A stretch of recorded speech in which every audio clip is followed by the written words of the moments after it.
All right. When we last left our heroes, um, we had settled down in the Congo region of the continent of Africa in search of the temple ruins that. I did come up with maps, by the way, in case that's Oh, at all pertinent. do if you've I got. well, I linked to it in the Okay, let me. Discord, and it's at the end of the log from last Oh time. yes, you linked it in the Discord though. Uh, do. Oh, look at that. Perfect. So somewhere in the Maiko National Park, which is I like it. isolated, difficult to get into, has actual gorillas in it, and has lots of gorillas in it. I appreciate the confusing yet entirely accurate double entendre there, or double meaning. Save that over here in that right there. Boom. And I will then, having done that, drag the picture back over here where I can get it up on the thing.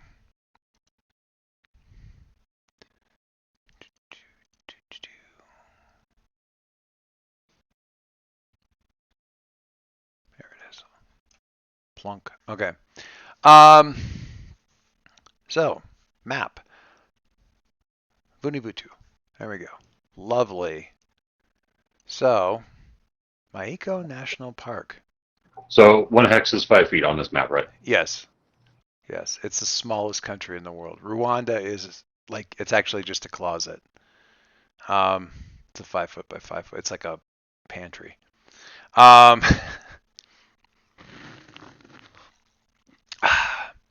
so, I like this. Thank you, Dave. 26 feet. We got this. 3 bounding steps from Maiko over to. Wow. We need to ship in more supplies to reload our weapons. Here, I'm going to throw Roddy over to the coast. Wow. Oh, sorry, he's mid Atlantic now. I tossed him to Uganda, eastern Uganda. Whoops. Yeah, that scale might be slightly off.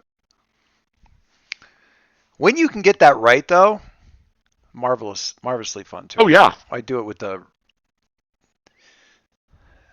I've taken a number of abortive attempts to run Ravenloft on because as demonstrated by Iron Sorn, I do love Ravenloft a lot, uh, and it's fun when you can get the hexes to match up and stuff. It's good stuff. Anyway, all right. So having settled down in my is it Maiko or Maiko? Do you know? I believe it's Maiko. Maiko National Park. Um, thereabouts with gorillas and gorillas. Uh, lots of open questions here. There's some um, future history stuff with Met and obviously Joe, primarily, biggest one looking for questions, looking for answers for questions. Um, some possible ruins of significant import and stuff for Tahi as well as Kiln. So setting down, dispatching out drones, taking the lay of the land in, heading in the general direction of where heading in the direction of where the temple should be. Um, although it, like the previous one, too thickly undercover and stuff to really just drop right into. Uh, your arrival either anticipated or Reacting to. a tremendous number of passive tripwires uh, thereabouts, virtually speaking, because as soon as Alex got their drones out and started to take in the lay of the land, the things were set upon by uh, horned beetles or things. We We got drones, workers, and warriors coming Yeah, back at all us. kinds of stuff. So they got hit, and they sort of attacked Alex's systems and structures back through the links to the drones, causing all kinds of consternation on the part of several members. You've got your what's the phrase that they use for the clouds of swallows that will the murmuration or whatever, where they kind of flow through the sky in these big kind of Right. yeah. So like these massive murmurations of smaller beetles flying and some bigger Doberman up to polar bear size suckers coming through the underbrush, working in weird concert while Alex's limbs are flailing about, and Roddy has sort of stepped in to keep them busy, and the bugs are coming, and it's all just quite a mess. I think we've got sort of get a marching order. Kiln and Joe are kind of facing toward the bugs. Alex, who has apparently taken a number of swings at Tahi, but hasn't managed to land anything thanks to Roddy. And then kind of a little bit further to the back, or just a little bit back from that, Met and Gothwitch, who is also in attendance on this bug cluster. So lots of swarms of bugs coming in, big bugs coming, and I think we begin with Kiln saying, "Hey Kiln, what do? You who have faced these sorts of creatures before and faced them as the Zerg-like shock troops of the enemy. What do you do?" You get as many of them as you can while getting to higher ground. Higher ground might be tricky. This isn't an especially mountainous area. Although it's higher than near the river deltas and the river valleys and stuff. But get as many as you can. What are your list of memorized area of attack spells? I'm joking, obviously, but what's that look like? I should ask. I had meant at one point in time. This is the problem with an ADHD GM. I have these good ideas that I think to send out to you guys, and I don't send them. But it was a really good idea, which was think about the cool attack thing or action or whatever, the visual of something that you want to have happen here. Because at some point in time, you're going to get an opportunity to do something like that. So do that. Too late for Kiln. Actually, I might cycle around and just see what everybody's up to before we come back around to actions there. But Kiln, while you're thinking of special effects, I'll simply jot you down as take out as many of these buggers as we can while getting to higher ground. And I'll come back to you for what does that look like in a second. Does that give you time to process? Is that cool? Sure. Okay, I want to give you time to process because, you're facing your forces of your own enemy. I cast Burning Hands, Sheet of Flame, something like that. Joe. Wait. James? Ye- James, Yes. can I close your Latin page? Yes, you can. Wait, that has the spell implications on it. My computer refuses to print stuff to our printer here at home, and it's gotten so bad that it actually crashes Chrome when I try to even open it up. So I use Mom's computer to print, and I left it open because I wasn't sure if it actually printed or not. Is it a Chromebook? Because No. I know I've wrestled with printing from the Chromebooks every so often. Anyway, it doesn't really matter. Nope. It just refuses. Joe, No problem at school. were I a big gorilla with manly hands, of crushing. I would probably look at the swarms of little guys and go, they look annoying. Yeah. Yeah, the plan was, I mean, I had already kind of jumped out to the front and done the big Raw. Yeah. aggressive battle roar. My plan is to concentrate on, anything German Shepherd size or larger that comes within reach. Are within reach, or are you like bounding around, like targeting those things, or Well, is the idea stay close to everybody? I'm trying to make myself the person in front rather than the person who's Because- off in front. And the obvious target? Yeah, obvious target and or intercepting people who are coming in straight towards everyone else behind me. So I'm not going to be doing as much moving around, but I should be able to deal with some of the larger things, especially if larger things are seeing me. And coming this way, yeah. You're doing the tank thing and not the asshole melee DPS who goes running off to pick fights with whatever looks like it's got the most hit points. No, Leroy Jenkins. Jones, but Jones. No, it's Sorry. Jenkins. It's Jenkins. it's chicken. It's Jenkins. Yeah. You're right. Leroy Yes. Jenkins. Yes. Yeah, Gotcha. I'm. Gotcha. Roddy, you have managed. You have successfully fended off the kind of uncanny valley attack of Alex's, like, not exactly animated, like people would move arms.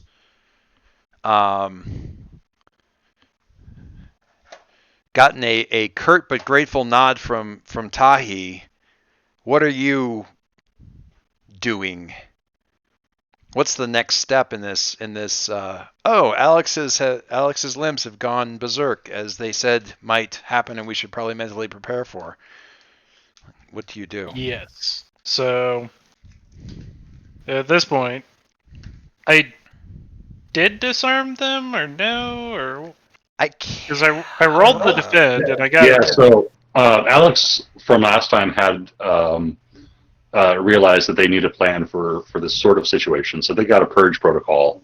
It just takes time to have that happen. So you are not necessarily going to be the one disarming them, but you are facilitating it by keeping them from going berserk until that happens. Got it. Yeah. Keep them from killing anybody until they fall off Yep. or fall And asleep. if you could reattach, that would be great. All right. So yeah, that is the thing I am doing. Yeah. Okay. Keep Alex busy. And Alex is initiating the purge protocol. Is that the? Yep. All right. Cool. We'll get back to that quite shortly. Or as we call it, Mr. Potato Head. Oh, that's awesome. I love it. All right. And Matt, back with Gothwitch. Was tust du? What are you doing? I believe we left it with Met basically manipulating the gravity on either Right. You want to side. keep everybody else Yeah. off of them. Well, Mainly on the flanks, wasn't it? Basically ground them was the idea. Oh yeah, keep them at least in various ways, shapes, and forms, trying to keep them occupied and or grounded and or at the very least not making life any more hellish for Alex than it already is. And the group in general, you kind of is this trying to extend this, provide some cover for everybody, or is this centered on a particular subset? Basically it was focusing on the sides, I think is how we described it. Yeah. Okay. Okay. Such that that would All right. We're going to start with others to the other spots. We're going to start with the Hides in front.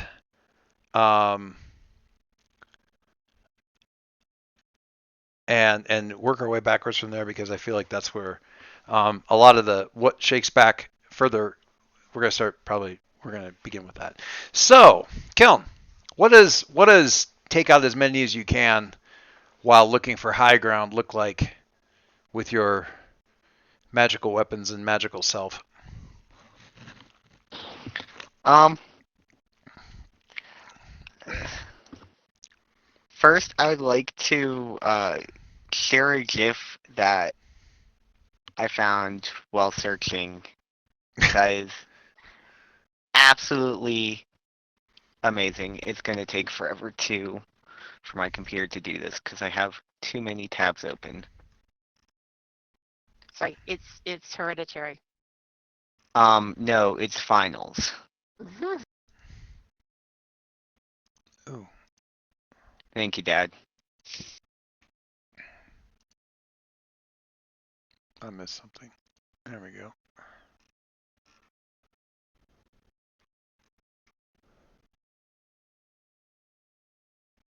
What does what physics do, Dave? Out of curiosity, Physics? What physics? When I unleash my powers to barrel through an insurmountable barrier, I roll plus danger instead of plus freak. Sorry, while you were still reading that, I pulled up the image that James shared, which is Yes. so good. That is good. Now you see why I had to share that. I mean, that is very good. I gotta save that as well. All right. I have to have all the things. I just have to save all the things. Sorry. No, it's okay. So what's your AOE look like? Fireball on my location. No. Oh yeah, I forgot. attack the Fireball. gazebo. This is the problem. I have been, it's a problem exactly, but I have been somehow managed to find myself kind of deep in the heart of D&D TikTok. I don't do a lot of D&D anymore, but the memes are very easy to remember, and I have played more than enough D&D to get all the jokes. So So anyway. It's about time for me to go back through Order of the Stick. Oh yeah, I've been going through that.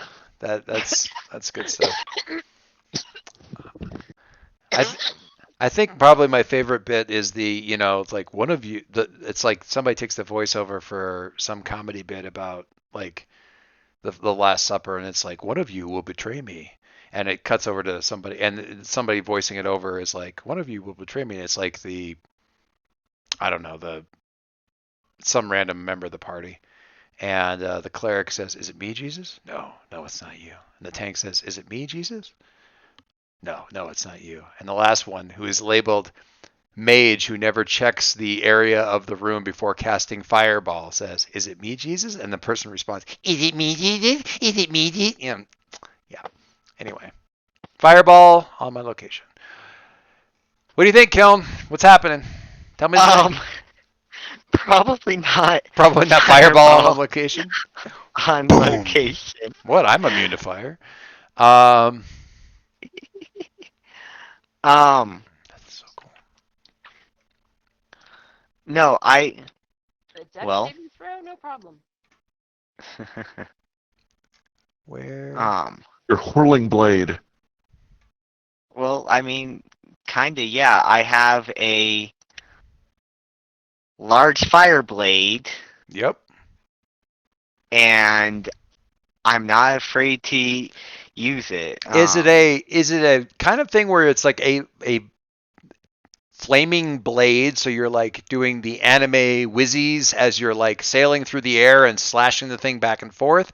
Or is it like I plant my feet and swing the thing from side to side and send out a 40-foot sheet of flame out in an arc away from me like the golden ratio, and smoke a bunch of stuff out in front of me like Lena Inverse?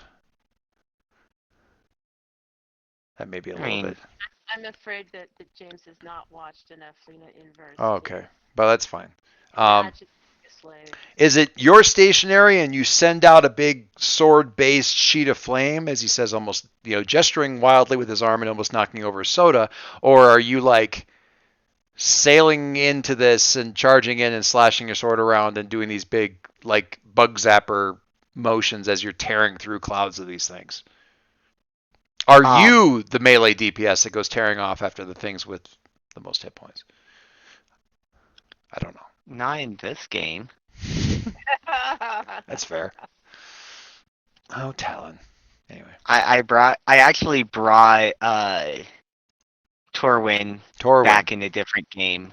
Oh I yeah. will admit. I mean, But as a bard. Well, No, I I did did. with a bard background. Well, yeah. even Anyway. better.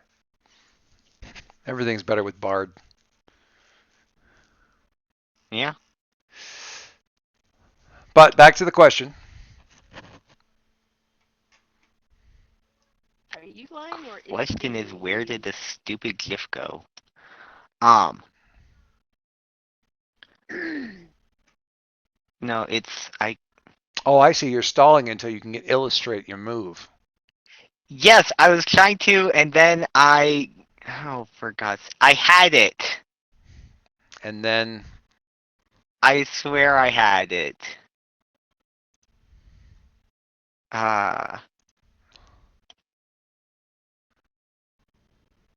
This is disappointing. I'm disappointed in myself. it's okay. You actually posted the GIF up onto the Roll20 board. What? Oh, here it is. No, it's not the "this is fine" GIF. Oh, I was talking to Joyce about that. Oh yeah, put it up in put it up in the Roll20. I think Sets the right mood. Yes. I mean, absolutely. Meanwhile, I'm playing through the video of the one of the murmurations of sparrows and stuff on my screen just because it's that. Not only is it up on the board, but it's centered on our location on the map. Oh, good. Let's put it right there. What happened to the Mayako National Park? Have you met our team member named Kiln? The forest attacked first. Aren't you going to tell us what happened to the national park? No, I'd like you to meet Kiln. That's actually my answer. Anyway. There. Where? What am I? I Discord again. Okay. So you're okay. All right. So somebody took the greater cleave feat. Yeah. I mean, sure. That is a thing. That is a thing that happened. All right, why don't you, now that we have a visual, except I'm assuming that whatever you're holding is on fire. Yes, that's why I said, but with fire. But with fire. That is a thing right there is what that is. Let's do a unless you have some other thing to roll. I think you rolling danger to directly engage with this stuff, and probably moving out away from people because you getting out to kind of meet these swarms and stuff and all that kind of crazy. I will make sure I am not setting Joe on fire. Appreciates it. Whirling dervish of destruction and fire. Bug-like horror. Or buggy horror. Right, Listen, you fight these things often. You fight these things often enough, you figure out what works. It may not be pretty, but it gets the job done. It's for you, huh? Waiting for this thing to upload. There we go. Got the whirling thing happening. Very important. And now we can actually look over here at this, what this 8 does for the directly engage. Okay. Rolling plus danger. We discovered these things are repelled by the smell of burning gorilla fur. That would be me. I'm on that list actually. No, burning wet gorilla fur. I'm never going to be able to unremember that. Okay. On a hit, trade blows. On a 7 to 9, you can pick one of the below options. Resist or avoid their blows. Take something from them. Create an opportunity for your allies. Impress, surprise, or frighten the opposition. I'll create an opportunity for Joe to, get in there and also, Keeping the little guys off of you and stuff. yeah. I like it. All right, so I think. Let me just look at you real quick. Do-do-do.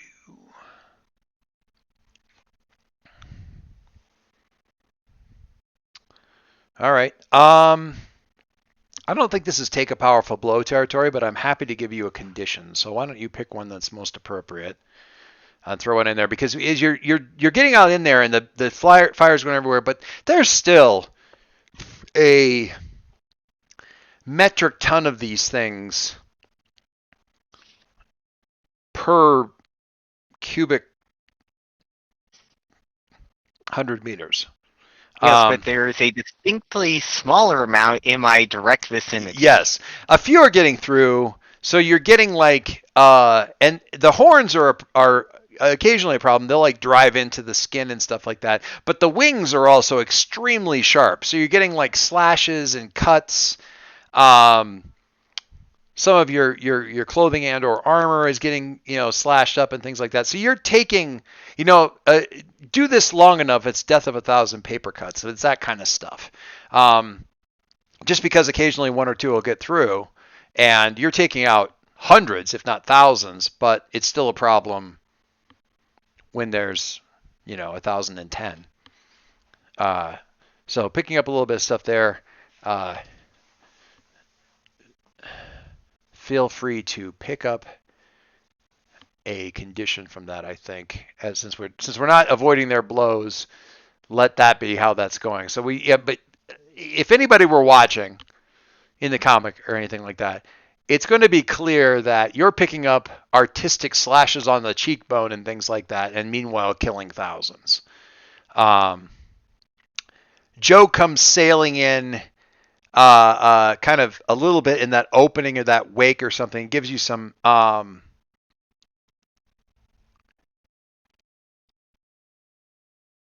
opportunity there. Joe, I'm going to give you kind of, this is a little tricky though, because you wanted to stick down into this thing and stay kind of close to the team, kind of keep people on you, but you're noticing that Kiln is attracting a lot of attention by virtue of being essentially sort of like a bouncing Betty that's on fire, and also, although there's not a lot of way you can, the people on the comment forums are going to eventually theorize about this. This is a power and a magic that these creatures, if not personally familiar with, servants of a thing that would recognize Kiln's power, or the type of power that Kiln wields. And they seem to draw the creature's attention. So you can stick where you're at, and you're not going to want for targets.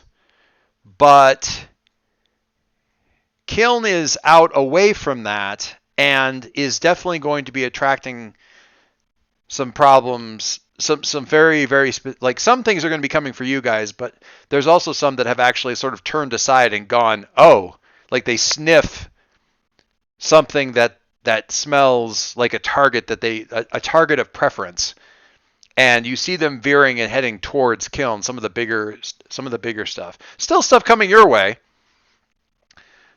Do you leave Kiln kind of hanging out there a little bit by themselves, or do you pull yourself out of alignment a little bit there to help them out? Everybody's a little bit vulnerable. Kiln by virtue of being out by themselves is theoretically a little bit more vulnerable? Question mark? Not sure. What do you do? Or at least attractive. Yeah. Well, attractive by virtue of being like, ooh, an old enemy. Must be drawn to Bug Zapper of Doom. Yeah. an old enemy to destroy, and also out by a little bit further out in a way. What do you do? You get a slightly more difficult question or situation because Kiln rolled an 8. Yeah. But I did create an opening for You did him. create an opening. Yeah, you've got options.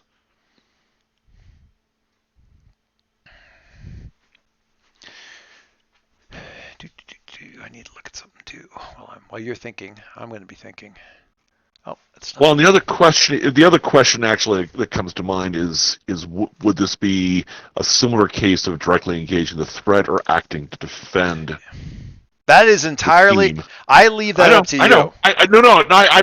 I'm saying that out loud, not asking for an opinion. That is an entirely fair question, and you are the best person to answer it.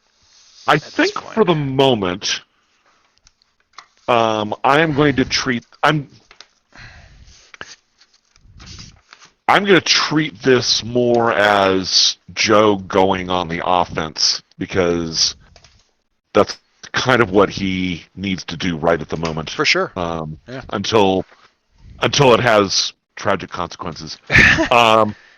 So he's going to go ahead and directly engage the threat. If there's an advantage he gets from these guys being slightly distracted away from him, so that he can whomp on the big ones more effectively.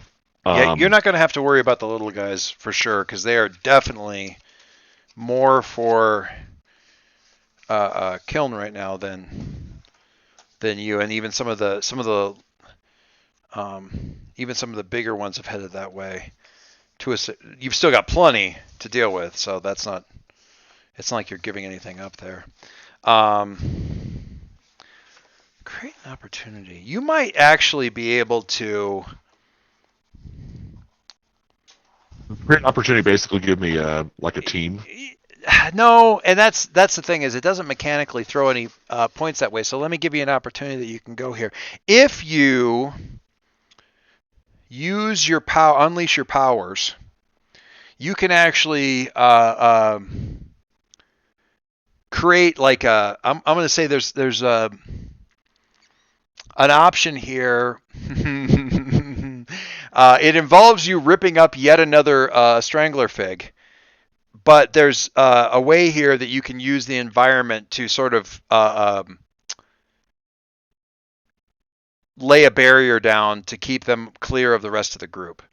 That would be so. There's your opportunity. You can unleash, or sorry, you can engage the threat, and it's right there. You've got options with regards to like who you're going after, who you're sort of helping out, things like that, how that's going to look, or as an opportunity, you could actually sort of keep them. You can kind of barrier off the group, but then you're not smashing. You're not doing the Hulk smash.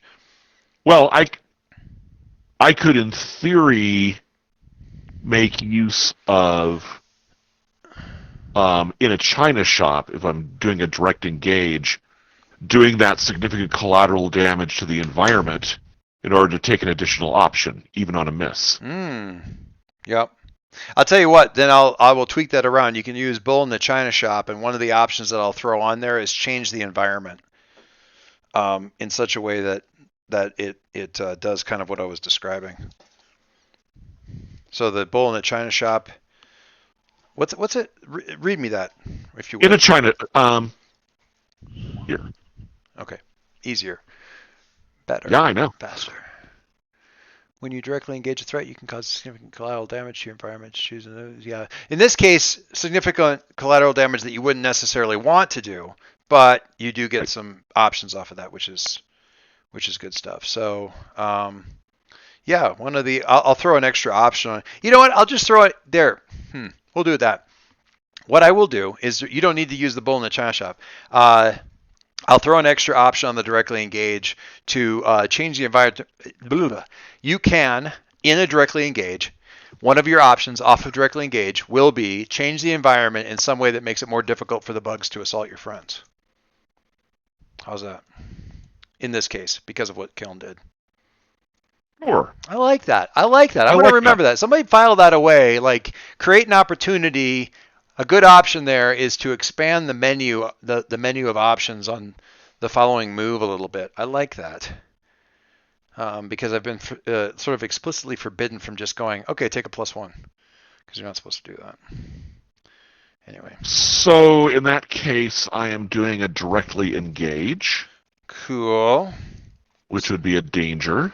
cool. Are you angry? I am angry, but that doesn't do anything for doing the directly engage.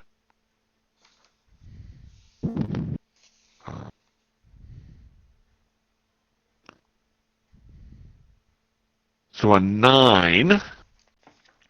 Cool. Nice of storm Met, 1. Met's probably the easiest one to be able to throw, because Yeah. she's already like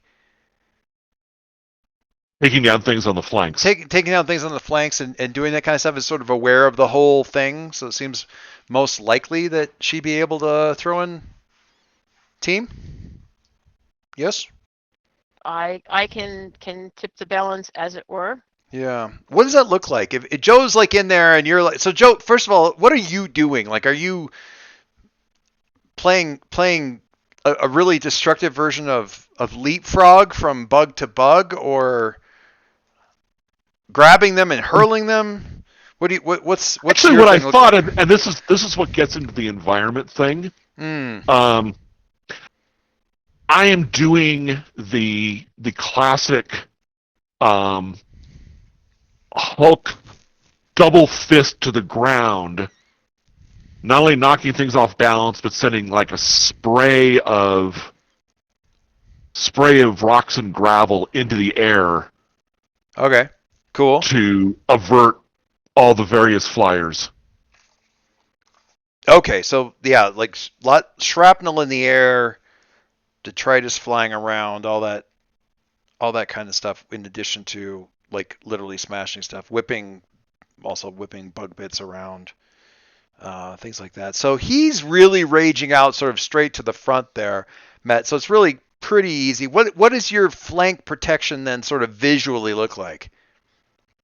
Well, I think it works really well with this, because what he's saying is that, we want to, he's basically knocking the bugs down, and what I'm saying is that my gravity is, making the bugs heavier, and therefore, once they're down, it's much harder for them to, get back up, because Yeah. gravity is against them, and so Joe may have swatted them out of the sky, but it's Met's increased gravity that is, preventing them from pretty much getting anywhere with rejoining the fray. And we're seeing them kind of coming in at the side on Joe, like coming in really quickly and actually sort of hitting the field, so to speak, where they're slowing down, they're dragging down, they're hitting this drag effect where they either actually sort of hit the ground, or at the very least they're really struggling against it. It's almost, let's bring them down to like molasses. Whether or not Joe actually fully processes it, he's getting that extra half second, 2 seconds or whatever to track their approach before give them time to do stuff. And it's some of them never make it. A lot of them never make it to even be in his face about the thing, which is very cool. With a 10 with a 10, that lets me pick 2. Yeah. And in addition to the extra option that you gave me to basically change the environment in a way that makes it more difficult for them to operate, which is the slowing them down for at least the moment. Yes. Right? Yes. Okay.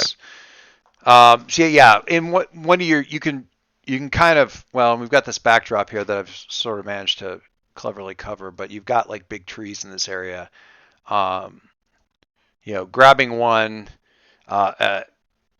bringing it down. You're talking about a 6-foot barrier straight ahead, so this stuff is not combine, that in front and met to the side gives you guys quite a, Okay, so they're restrained in that. yeah, For my pick 2, then yeah. I will.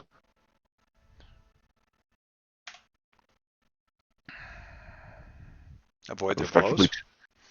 Yeah, I will go ahead and I will take one of them as avoid their blows. Well, I wasn't giving you a free choice. If you want to change the environment so they can't approach you, that's one of your picks. Okay. Does that make sense?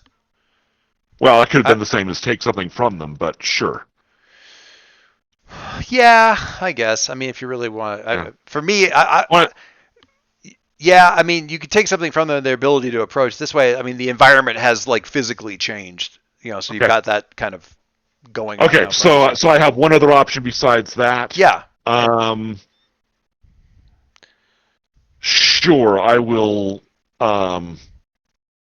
avoid their blows. Right. Makes sense. I mean, they are not ready for that. Yeah. So there's actually like, and again, I go back to that imagery of the what do I want to say? The murmuration of sparrows, where they're all kind of like moving in big concert and big sort of waves and fluctuations in the air and that kind of thing. And in this case, that movement is really like a flinch, where they draw back. They were headed towards some of them are headed towards Kiln, some of them headed to your group, and just the interference they're encountering and Kiln's attack and the fact that they hit this really kind of meat grinder right in front here. You see them kind of draw back a good 20, 30 yards in the air, really just, kind of there's a pause. There's a gap in the action. I want to say like Kiln settles on the ground actually for a moment, kind of looking around like what the next thing is, and it's like they're all just sort of waiting. They're sitting there and the wings are going and they're hovering. The bigger ones are back and nothing really changes, but something shifts in the air that makes Kiln's eyes kind of, you see Kiln tense. We see, as the viewer, like Kiln's eyes widen a little bit. There's for Joe, I'm not sure what you would pick up, except for there's kind of a weird shift in the air smell. It gets more.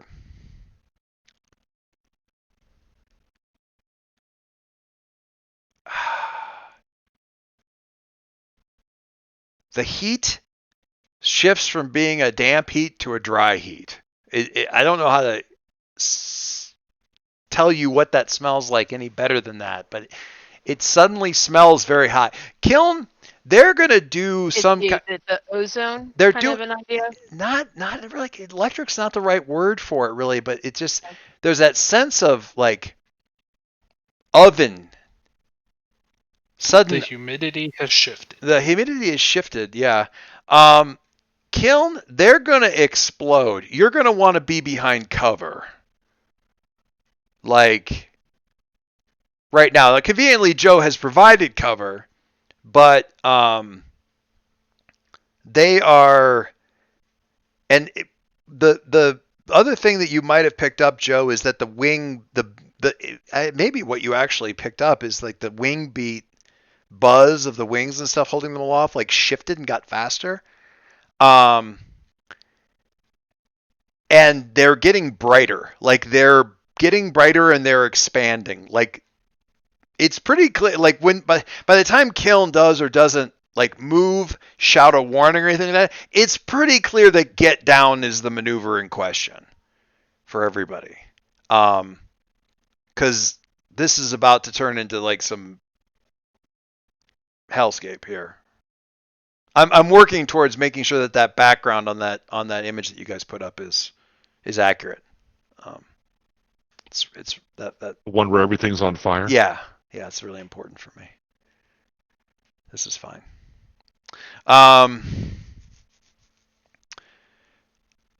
There isn't really a role attached to this necessarily, Kiln, but what do you do? Like, do you just like go to ground right where you are, dive back behind whatever barrier Joe got up there? What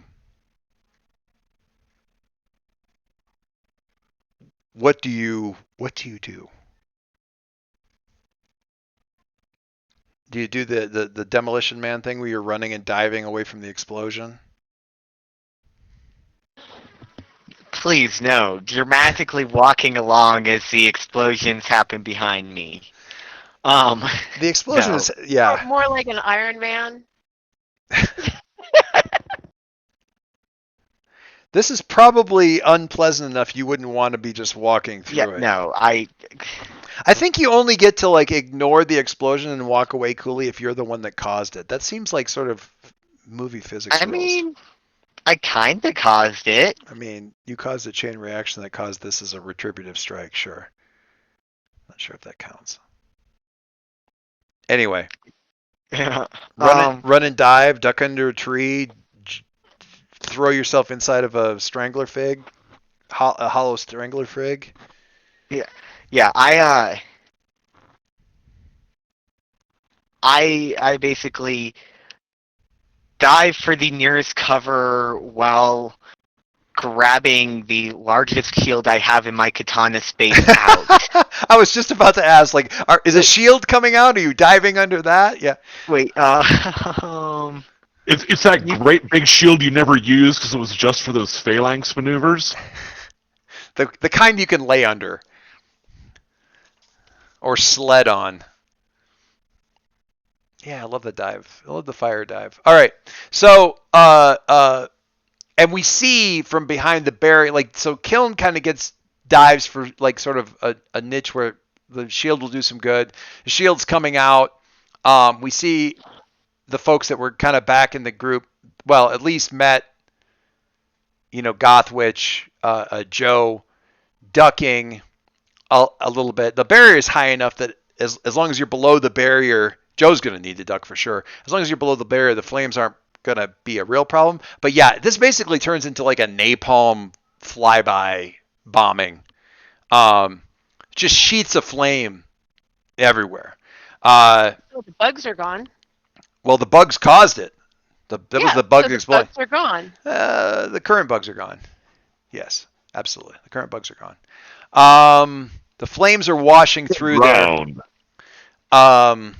The flames are washing through over that, and tossing Alex's hair and washing by, up in the air above Roddy and stuff. Maybe enough to make them flinch, but Roddy has other things on his mind, like whizzy mechanical arm stuff, and this look of concentration on Alex's face that is like, I don't have time to worry about the fact that the world around me is on fire because I've got bigger things going on. So what's going on in the battle for Alex's purge protocol? Is it like an internal cyberspace kind of thing? What's that look like? So basically, it's Alex mentally pulls the plug on their limbs, and there's a power cycle that's supposed to happen. And what we're hoping is that the power cycle will purge out whatever awful infestation of awfulness is taking hold of them. But in the meantime, they go ragdoll limp, and that's not great. Yeah. Is the power plug thing a situation where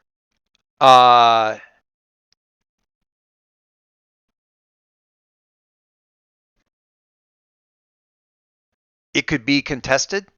Like it would be like is it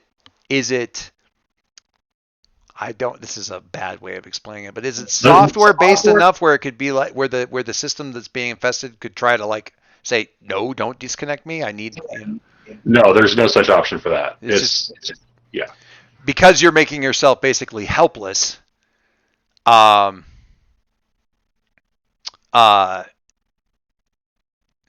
Yeah, it's a good physical kill switch kind of thing, with mentally powered physical kill switch. Yeah. It's a hard boot. And they, I don't know. I don't know who those of you who remember either 2010 or Xenogears, which is not two media properties that would go together. Both of these things featured a gizmo that would literally take an axe to a power cable in the event of a failure condition. It's that sort of thing. that sort of a thing. So the question really isn't about whether or not you go limp. The question is about whether or not it's enough to expunge the system. Yeah, like if this thing is just like a fucking sorcerer's incantation and it doesn't require electricity, then I'm hosed. Yeah, you got problems. Let's find out. I want you to unleash your powers because I think this is changing the environment. It's just your internal environment. Is that fair?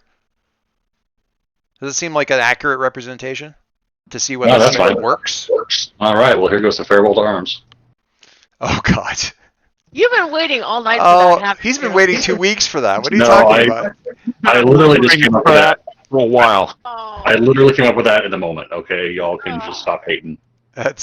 I mean, I don't disrespect if you've been waiting for 2 weeks for it. I mean, that shows a level of patience that I don't possess. All right, unleash your powers on a 7 to 9. Mark a condition. I'm gonna mark afraid because like losing control of themselves is something Alex has been terrified about. 100% behind you on that one. All right, so we don't have to worry about unstable or temporary, but it is going to work because it is such a, it's a scary ultimate maneuver. Yeah, this is a. Yeah, I like it. As kill switches go. They're not kill switches aren't used when things are going okay. But there's also potential that lets me second to something else. But before I do that, I'll ask: are there any other bugs coming? Are there other waves of bugs that are likely to be showing up? Yes. Fantastic. So if Roddy is still here assisting in resocketing these limbs, Alex is going to be like, "Hold on, I got an idea." And I got an idea in the sense of like, I got a great idea. I got an idea I think is great. You're going to regret it. Everybody's going to regret it. But I'm going to smile all the way through. So what did we Situation. what did we physically see on the outside? Basically, like Roddy was busy defending. You hit the kill switch, and basically your torso is the only thing left. Like the limbs will just physically desocket themselves and lose. Yeah. Roddy essentially finds himself catching you and before you hit the ground, kind of thing. I mean, probably. And then having to reattach, like start working on reattach, and like, wait a second, I have an idea. Okay, so these limbs are supercharged and powered up. That means and supercharged limbs require supercharged batteries. There's some really high powered grenade arms at them. I lost. Not really. I'm more thinking Tesla coil bug zapper, but I need one hand to make the adjustments. So All right, you're gonna have to walk me through this. just hold the limb to the socket. It's not hard. It's not rocket science. It's socket science. Oh. Again. I have a bow, and everyone else has miniguns. But if this works, then I can use the legs, which I have no current use for, to form a bug zapper by electrical discharge, and then you just need to hold them up somewhere, and the electricity will arc to the bugs because the bugs are more capacitative than air, and that will be a boot to the head for the insects here. That is really cool. So you're having him reattach one arm. Yep. So you can make the requisite adjustments in your other limbs. Yep. And then Roddy needs to put them into play. Uh-huh.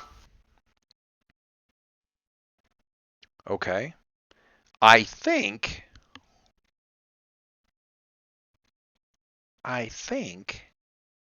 that's Roddy doing like a directly engage with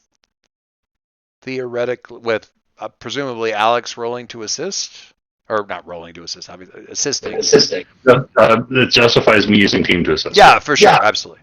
And possibly depending on what that role looks like, we've got a defend waiting in the wings from Met. I think probably most cogently. Okay, so what we're seeing as you're sort of getting the limb back on and sort of frantically making these, I say frantically, quickly making these adjustments.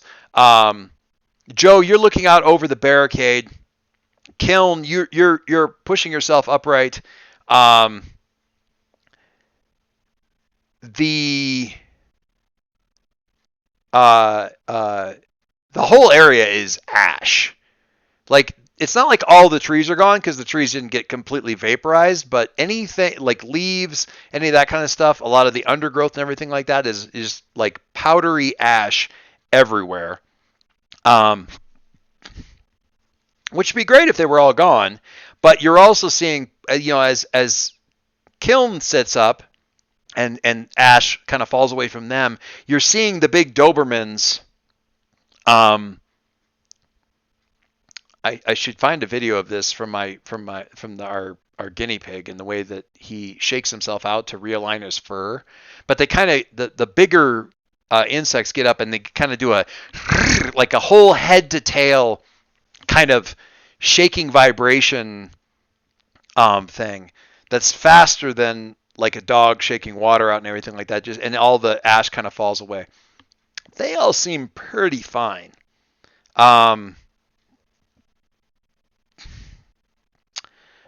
uh, so they're moving, or they're getting ready to move, uh, and coming in for another wave, which isn't awesome news. There's the Cerusus,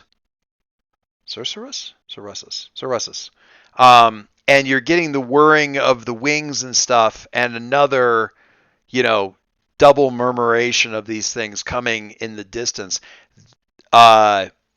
Kiln, I'll say, can probably most easily note these things. There's a different glint from the sunlight off of these things,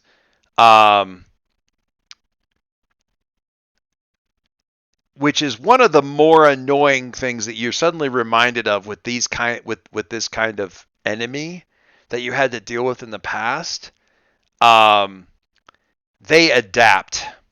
They've got a different sheen. You would bet whatever amount of the fake money that people use these days to pay for things, that they're probably fireproof now, or this next wave is. Super fun. What are you doing? All right, time to change out swords. What? So the big flaming thing goes back in katana space, and what's the? Just tell us the special effect that we can infer. The energy signature for this. What's the energy signature on the sword that we can then infer the special attack off of as the next weapon comes out? Well, if Alex is going to be doing an electrical attack, I better get that one out of the way before they develop immunity to that as well. Or at least get it ready. Are you falling back to the rest of the group, or because you're a little bit out away from everybody else? Yeah, I'll get a bit closer for I mean, if a you're more united front when the next ones come, Yeah. although I'm not going to stand next to anyone. gonna look. Yeah, that's fair. And aligning the weapon to whatever may or may not be happening back there is like, just you heard something about like blast and whatnot. Well, you guys are Bug well, zapper. bug zapper, and you can kind of if you're aligning yourself to that, then that makes it easier for you to throw an extra team into that as well. I'm gonna look at something here real quick with Joe. What did you physics? What the only powers to bail through an unsurmountable barrier? Hey Joe, if we don't end up using physics, what physics? You may have the opportunity to pick up something else that would not ever be anything that you would think of. Would have thought of up to this point. I'm just putting a pin in that because it suddenly occurred to me there might be kind of a neat thing that you could do. Maybe. I don't know. Okay. Just it's out there. Just, I'm more mentioning it so I don't forget about it later when there's when the option presents itself. I'm looking at wrong thing. Looking at the wrong thing. All right.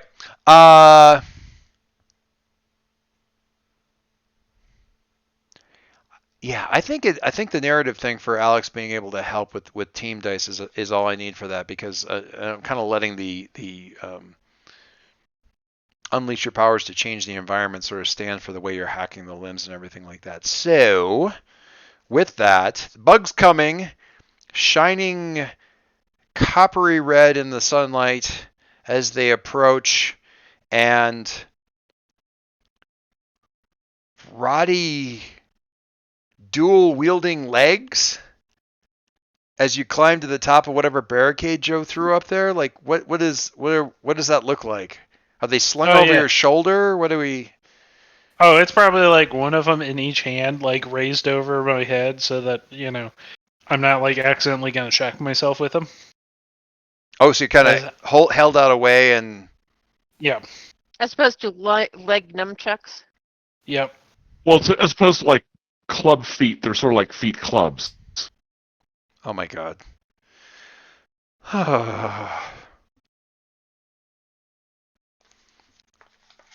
Oh my. Sorceress. Used to know that word a lot better than I did. Like the Russus? what was the characters, the brothers in the Disney Day of the Dead? Oh, the Coco? Yeah, in Coco, the two brothers who fight with the others. Oh yeah, they're the uncles. Yeah. Yeah, the uncles. All right. Yeah, let's see what Roddy's gonna do. Is this dramatic? It feels like it'd be dramatic. Cool. Big swarms of beetles coming. The big ones are coming. You're holding out these things. The whole freaking sky is in front of you as the foreground for the battle of attack. Is this like a suck it? Yep. Suck it maneuver? Mm-hmm. You go if I'm not sure. So These can't just be coming from the top of your head, Bill. They really can't. What's that? I'm picking up as I go. When you stand strong while dramatically under fire, roll savior instead of danger directly. Yes, do that thing. By all means, do that thing. I did that thing. He didn't beep. Oh, look at that. Well, we hardly need team for that, do we? Don't we? Good lord. All right. Do. All right. So directly engage a threat. That's weird. What's weird? Oh, I only got a 10. Oh, okay. Did it add some extra?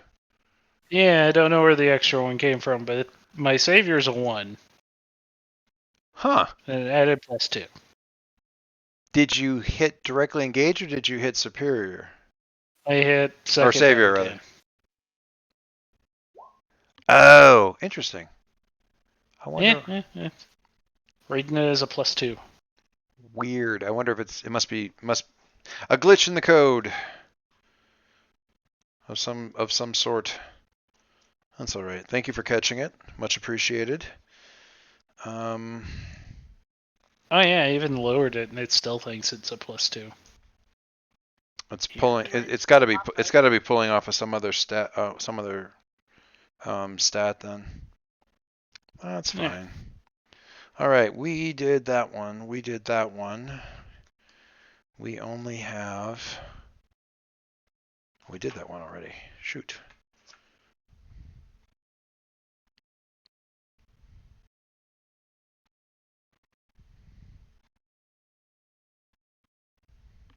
Okay.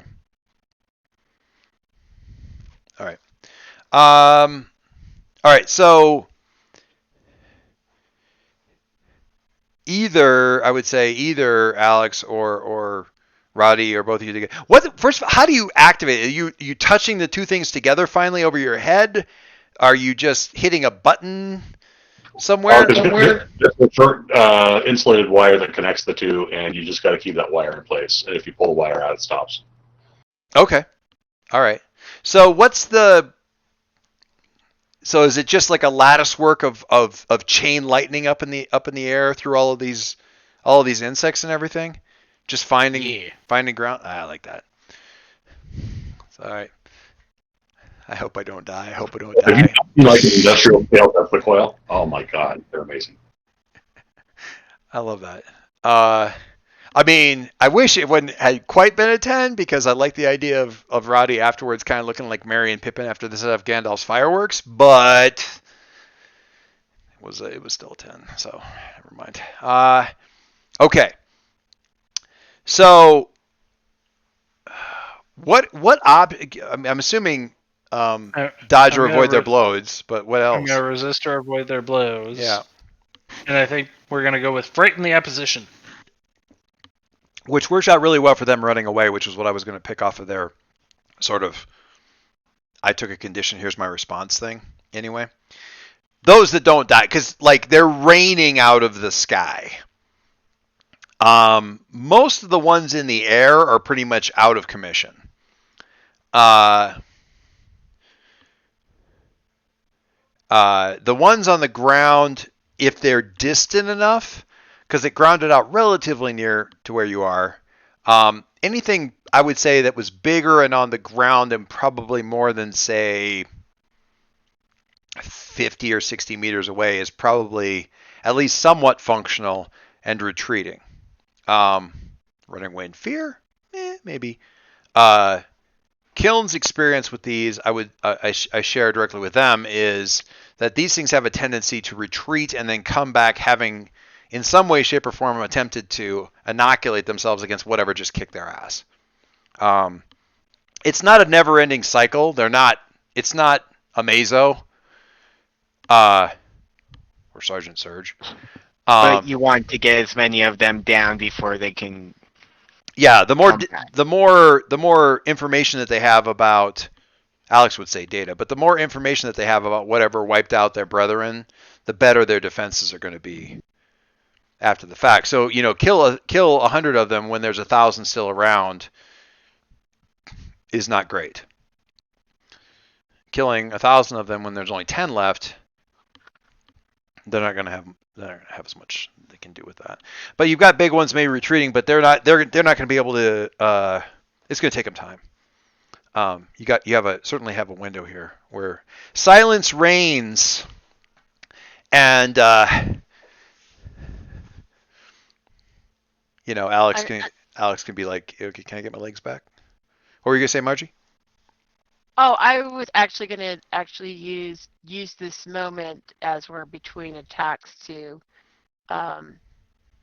assess the situation using 21st century studies. Ooh. Okay. So what that allows me to do is, assess the situation using superior, but also, even if I miss, I get, I get the question, what does the future know about this moment? You may always ask, what does the future know about this moment, even on the mess? Gotcha. You take a +1 going excellent. Good. All right, cool. All right, so yeah, tap that superior. Hopefully it'll actually roll the right number. Yeah, hold on. Yep.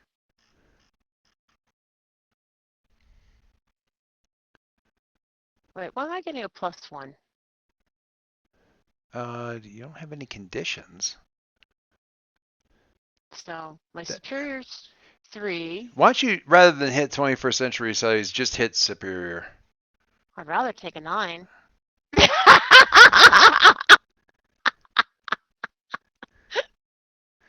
Take the 9 and just add 2 more to it. I mean, you're got a 10 anyway. I'm just curious if that. I'm going to hit it anyway just to see if it behaves. Well, that one's adding the 3, at least. For some reason, the active moves buttons are not behaving nicely. Yes, but we'll let your original roll stand. We'll just do the correct math on that. Dave, if you look, well, maybe you already saw it. Yeah. Oh, I see. Yeah. Okay. No, I was thinking of the one that. You were thinking of that one, huh? Yeah, I really was. Huh. Okay. Let me taking a look at that. It's under Outsider. Yeah. Um.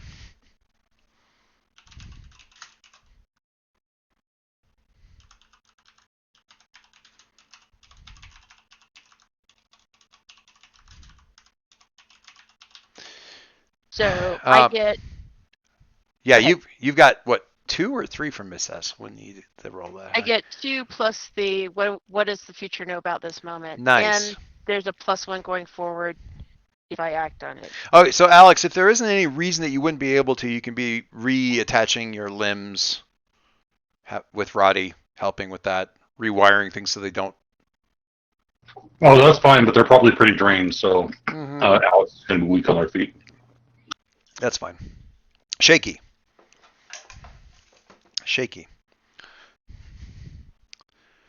Gothwitch is also helping out with that since not a lot going on right there. Helping Roddy out, get the legs back on. That was pretty cool. You should figure out how to do that, like with kicking people, like taser feet. That would be pretty cool. Taser feet? I could research it. It might take me a few days. Oh. So good and so bad at the same time. Anyway, Joe, I'm not dictating. I'm just saying that that's an option that's potentially out there coming up. True. As a thing. Anyway, all right. Okay, so Matt, questions, answers. First questions. Answers make a lot more sense when I know what the questions are.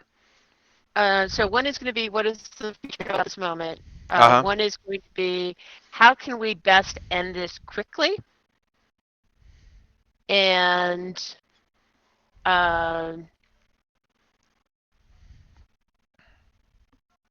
would say the last one would be, what here is the biggest threat?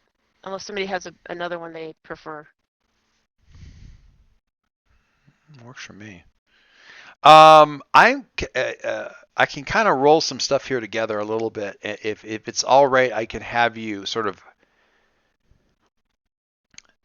instigate things based on knowledge that you have by sort of having your character say a thing. You have to tell me if that's okay though, because it's kind of neat. Or you can react to it with your own way. What does the future know about this moment? How can we best end this? What was the other one? How can we best end this quickly? What is the greatest threat? What is the greatest threat? How you can best end this quickly. Okay, and this kind of goes hand in hand with what does the future know about this moment. This is the moment that Joseph will be tempted by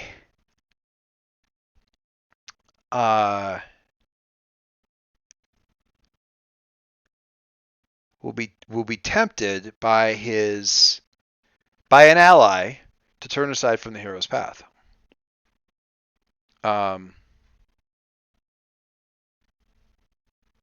Okay. My legs ain't that great. That could be any of us. Or me. or none of you. So it could. This is the moment when Joe is. Let me rephrase that. When Joe meets an ally that will tempt them to turn aside from the hero's path.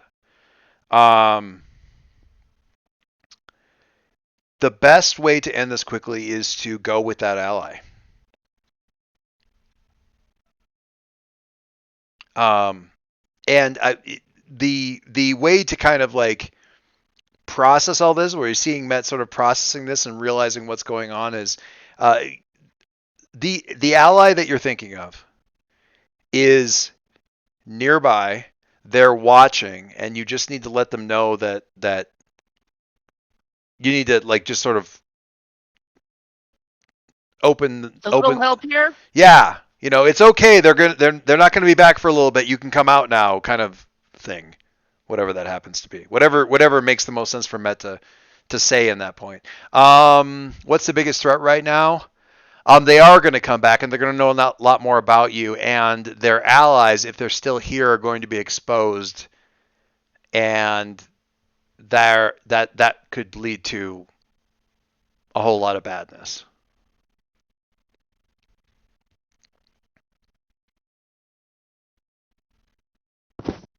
So that's all those things.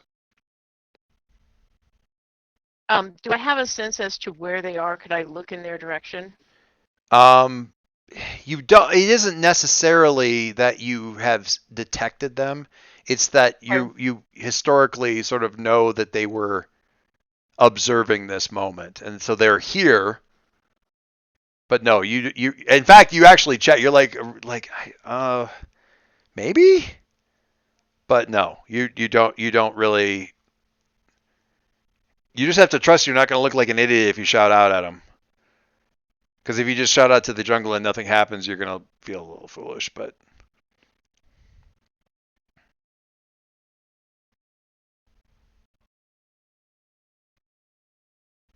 how do you proceed?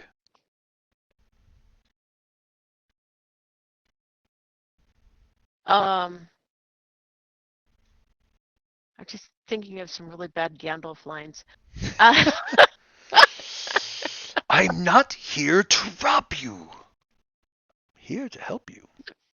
It's a ring of truth. Yes, it rings true. God, that's a terrible. Anyway. So basically, what I would do is twofold. Is first call out to the group, the immediate group. And everybody's kind of behind a barricade to a certain extent, kind of physically close. I'm assuming Kiln came back to say that.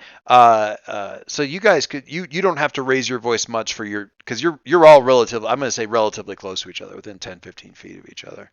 Okay. Kind of back behind this barricade kind of a thing. So what do you say? So to the team, I say, you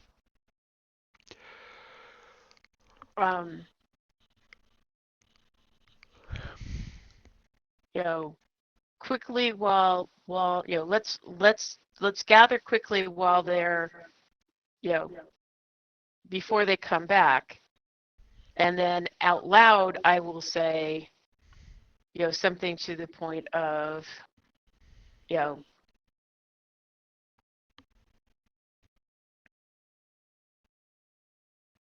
oh gosh.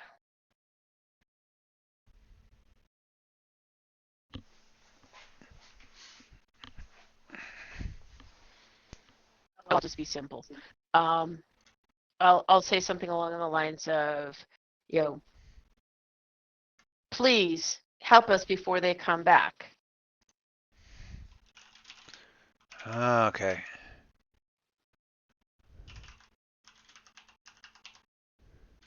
And since everybody's attention on me because of the first statement, they can see I'm not looking at any of them. I'm looking, out, away from the immediate ring of the attack. Okay.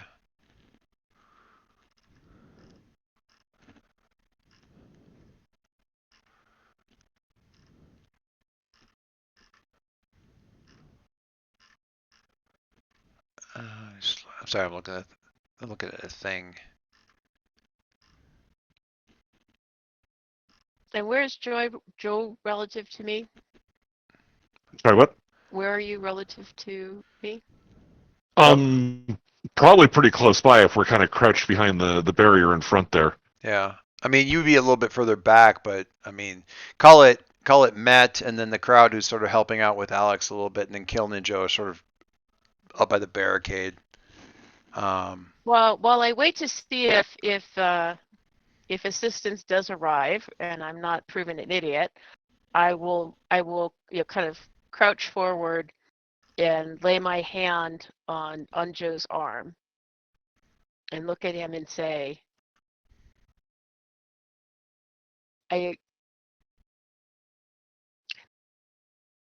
very they should be allies, but please don't trust them. Interesting. Interesting. Okay. Um, Joe kind of cocks his head in this weird what? This is when things should happen, right? Yeah, before having a chance to. yeah, no, I like that.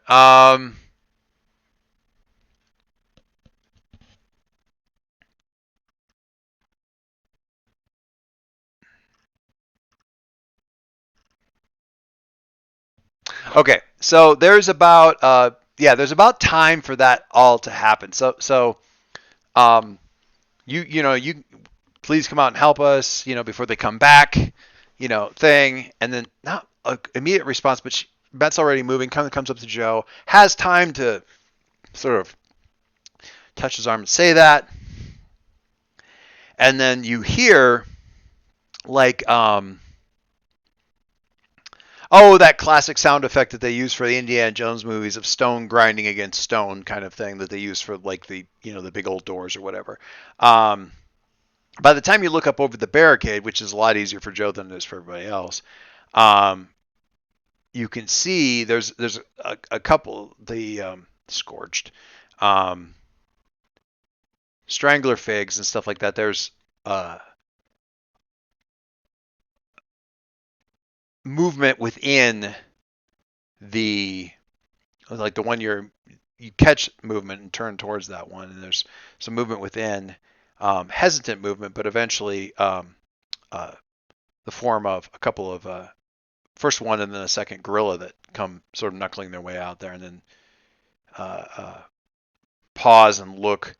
There's still some other movement. You're seeing movement within there, and you hear another grinding stone sound and a look, and there's another one where, again, inside of one of the strangler figs, it looks like the floor is come up like a hatch, but completely covered with the growth of the jungle, all of that stuff, and then sort of a stone like cover that's rotated up, half twisted and half like come up, and something climbing up out of another gorilla climbing up out of there, and they keep coming. Some of them weren't apparently inside there. Some of them are stepping out of cover or what may have been some sort of hide.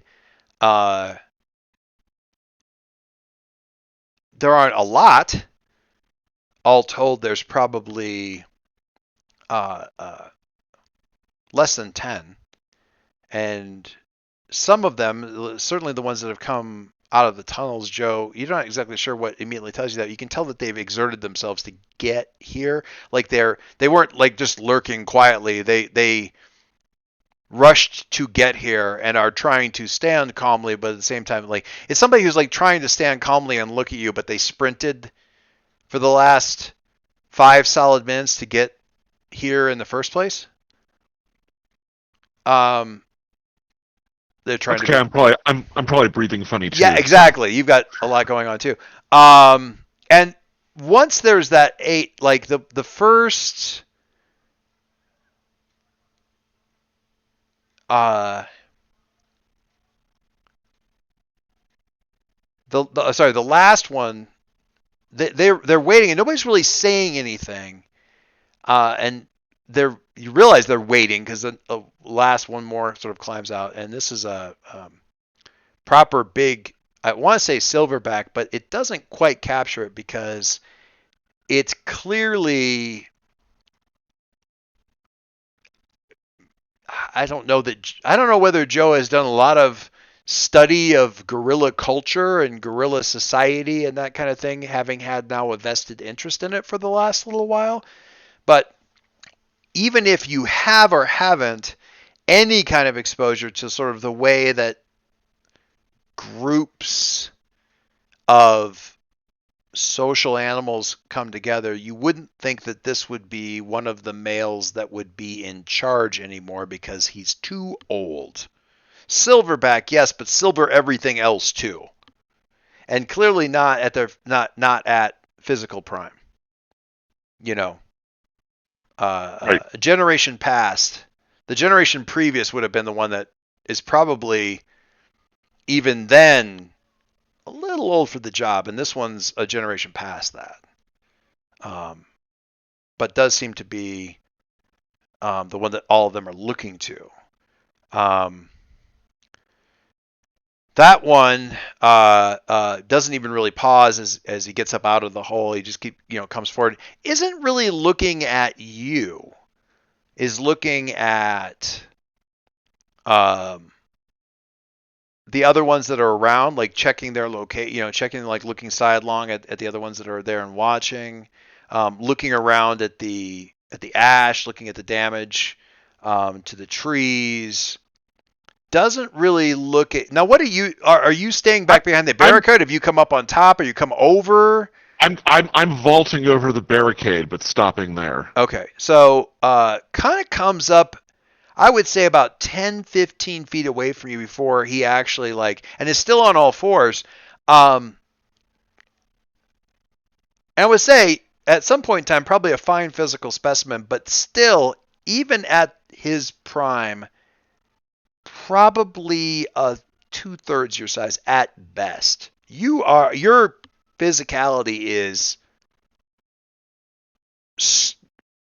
at the risk of sounding both redundant and kind of like misapplied, superhuman in comparison to these. And these are big gorillas. Amongst regular gorillas, these things would be impossibly big. Like they're, take whatever the biggest, silverbacks you'd see, add 20, 25% to that. You're half again the biggest one. Okay? Because you're young. Comes up probably and doesn't really stop moving, looks up at your face and kind of does this and kind of like a snort and a head shake kind of thing, and he kind of turns to the side. Does a right angle left turn where he had been sort of approaching you directly, and it isn't a full 90-degree turn because what he's doing now is kind of circling around, like maintaining that same distance with you, 10, 15 feet, but kind of still,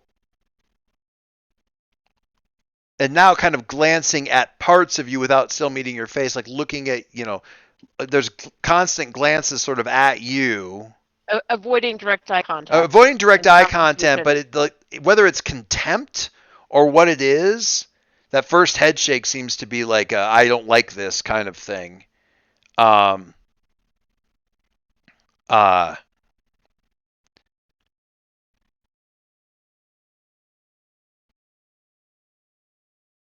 continues to circle around.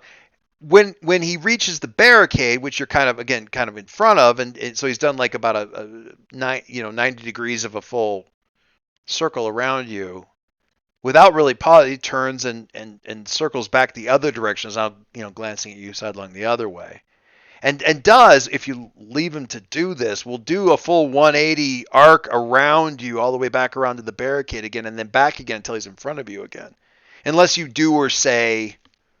I will. I'm sort of watching him. Yeah. I mean, I wear pants. I mean, is he wearing any sort of ornamentation, clothing, something that you wouldn't expect from a gorilla in the wild? You're seeing with the other ones that are worn that are, there's leather or something like bracers kind of thing at the wrists, at the ankles. You're seeing some things around the neck, not dangly, like tighter, like choker sort of style things. You're seeing what might be some kind of yarn maybe woven into some of their hair here and there, like woven in like in very specific places, not woven everywhere, but like woven in specific places.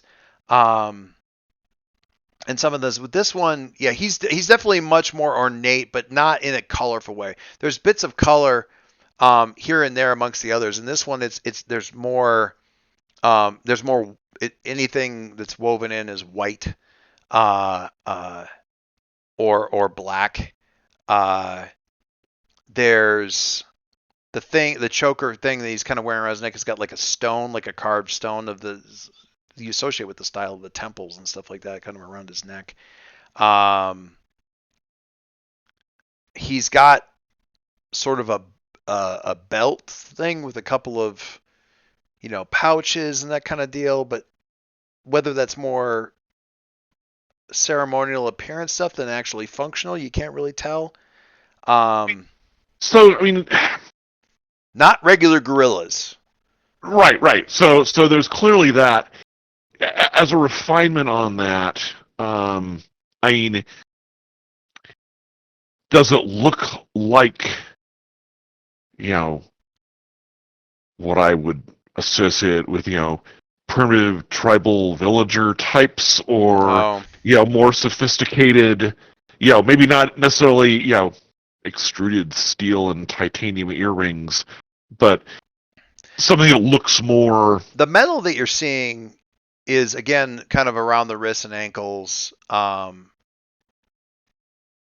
piercings. The decorations they remind you more of Kiln than anything else. Like the weird little affectations that they have with their clothing that you've seen, like that they'll add to their clothing or their So accessories or anything, like any way that Kiln tends to accessorize it, it tends to it reminds you more of that style of thing. So woven bands, things like that. Same sort of and artistic and pattern motifs. Yeah. and is Tahi's decorations similar to Kiln's, or are they different? Tahi's decorations is hard to say. Tahi's is stone. Functionally speaking, I mean the thing she bears the most resemblance to is the stone around the guy's neck. In terms of the carving, because she is a carved stone person. I'm just wondering when they get sight of her or Kiln, what their reaction is. That will be interesting. Yeah. What Go ahead. I was going to say I'm going to let him make the 180 back around, and as he's heading back towards center, I will take kind of the half step, kind of hold out an arm, not grabbing him, but kind of as if to block his way, and say the stupidest question ever, which is, who are you? He does that kind of snort and head shake thing again, and stands up, pulls himself upright. It looks not like it's uncomfortable at all because of his form, but simply because he's older.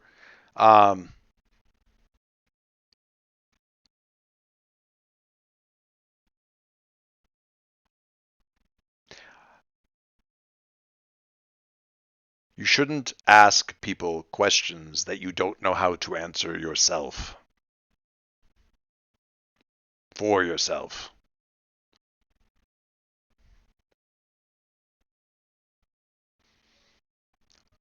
But Joe opens his mouth with an immediate retort and then closes it again because dude's not wrong. You do that, and one of the other ones that's back by one of the trees lets out this. You can't. It's a mouth noise, but the best way I can explain it is sort of that really sort of disdainful. Culturally speaking, you see this.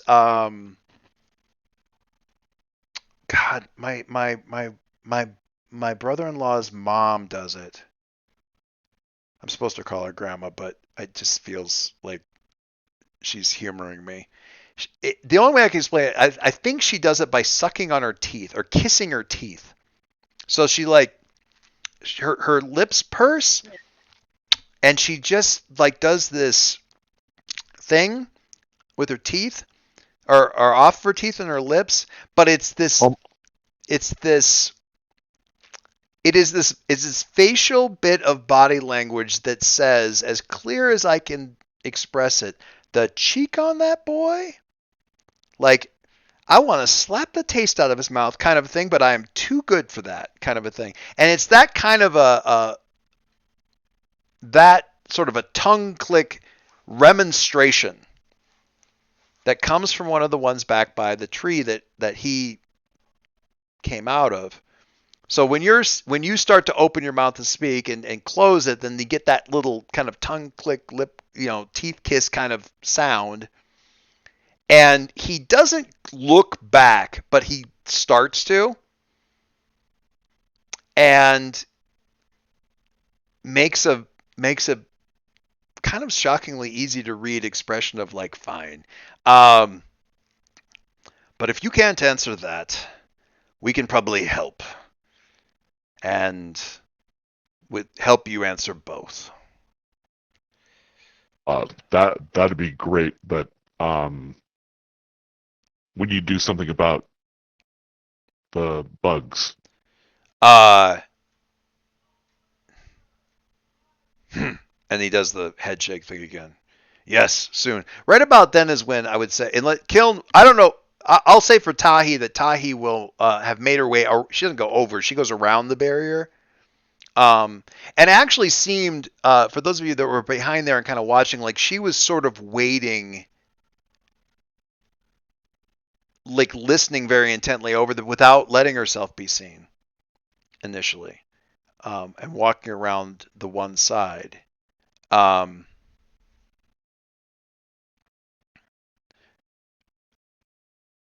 And so she's walking around one side, seeing that, knowing that she's going out into the open where they can see her. Kiln, do you do anything? Do you also go out? Do you wait? What is? Do you stop her from doing that? What's your move here? Is it stay out of it? I don't. I mean, I'm not exactly hiding. It's Right. not my fault that they've been more focused on the proverbial elephant in the room. Right. Having drawn back together, I have you mentally in my head sort of behind that sort of impromptu barrier that Joe erected. So you've got like a for all intents and purposes, like a big torn up freaking tree between you and them. That's, because Kiln's not super tall, between you and them. So you're kind of behind that a little bit. Other than that, no, you're not hiding as such. You're just that you're not really in view. I just don't know if it's something where you're curious about these, because Tahi's intel on this that she had shared with you previous is that these creatures were apparently using the old ruins, at least at one point. They haven't apparently recently, but we're using them. So I don't know how much you want to like get out there and get in front of them, or bide your time. If it's bide your time, that's fine. I just want to find out. I mean, it's not exactly biding of time. The temple was empty and they made use of it. Right. I meant bide your time in terms of like trying to get more information from them or anything, like just waiting on that, and not trying to get out there and go, put yourself out in front of it. If you're not, that's fine. Kiln is not one to go, flaunt their presence in front of a group of people. If Tahi wants to, that's her, prerogative. I mean, I'm not going to stop her. Right. She can go. Tahi definitely does, because she's, her connection obviously to the temple is much stronger than yours. Yours is cultural. Hers is like a limb extension kind of a situation. So she comes around the edge. The reactions, Joe. I'm telling Joe primarily because you're probably closer out there and you're paying attention mostly to what the reaction is. So as he's saying, we can help you. Yes, we should get out of here and Tahi kind of comes around the end there, and the rest of the gorilla's reactions are trying to think. Surprise, shock, not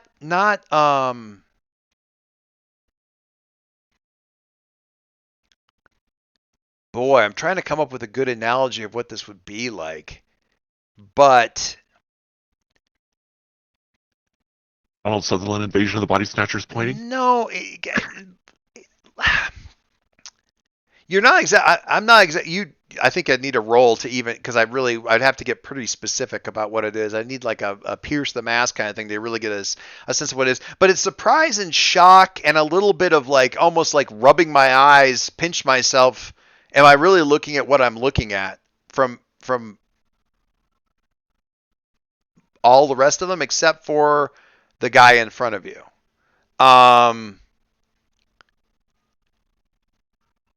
The older one right in front of you, though, the look on his face is like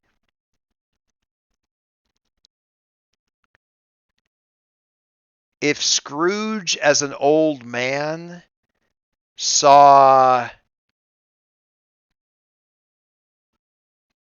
the girl he had a crush on when he was 8 as she appeared when he was 8.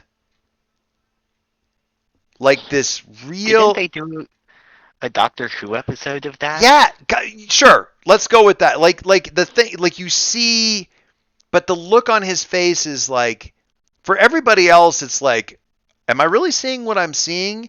And his expression is, it's you? Like he,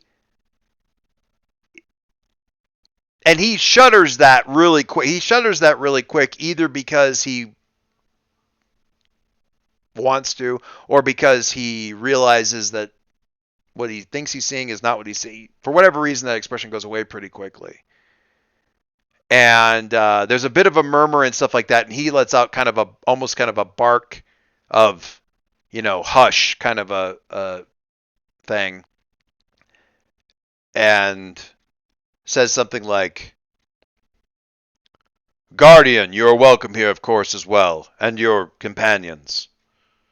But we should go. We should be safe. Many questions can be answered once we are below the surface. Come." He's not waiting for any more of that. Before Tahi can really say, hey, when it looks like she's about to say something, is when he's, come, and he turns in, because he doesn't want necessarily to get into any of that. And they're leading all of you guys back toward the tunnel entrance, basically, like these openings in the ground where you can get down and in. And off you get. Assuming you go. Matt, I have a question. While this is going. How are you processing? Oh, these are the gorillas who probably had something to do with everything that happened with Joe. And these are the allies that led Joe away from the path of the hero. I've been expecting to see them ever since we landed, right? Right. That's basically who we've been looking for. So, not surprised to see them. And given Joe's conflict between accepting who he is and wanting to return to a human body, I can see how the capabilities of the temple and these people, would be tempting for him to,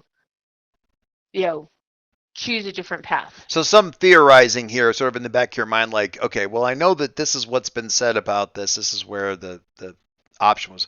Right. But how is it actually happening? How is it actually manifesting? Yeah, basically, if they offered Joe a human body and he took it, then he's no longer the hero that he is. Fair enough.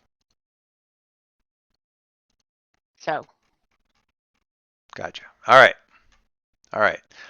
Anything else that anybody, while we're all, sort of possibly filing that direction and everything like that, anything else that anybody's like, before we go down, I want to make sure to, or any of that kind of stuff?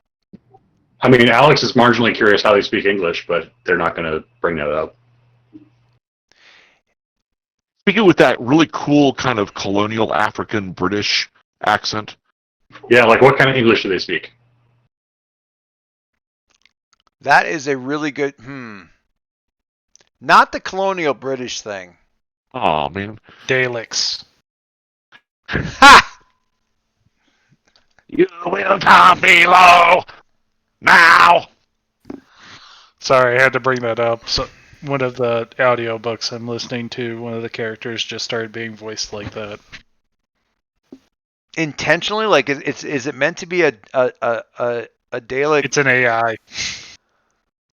Is it intended to be a Dalek call out, or is it just that was the voice? I have no idea. It That's wasn't written wild. that way in the book, but that's how that narrator is doing it.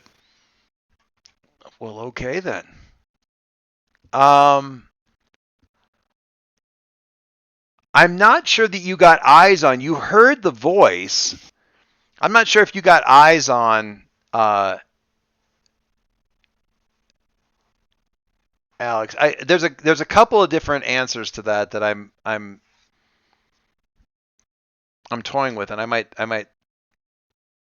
might throw this to Dave in the same way that I throw some of the. I've got a couple different ones that immediately present themselves as interesting interesting options. So I'll have to see. Okay. Time's that. All right. Cool.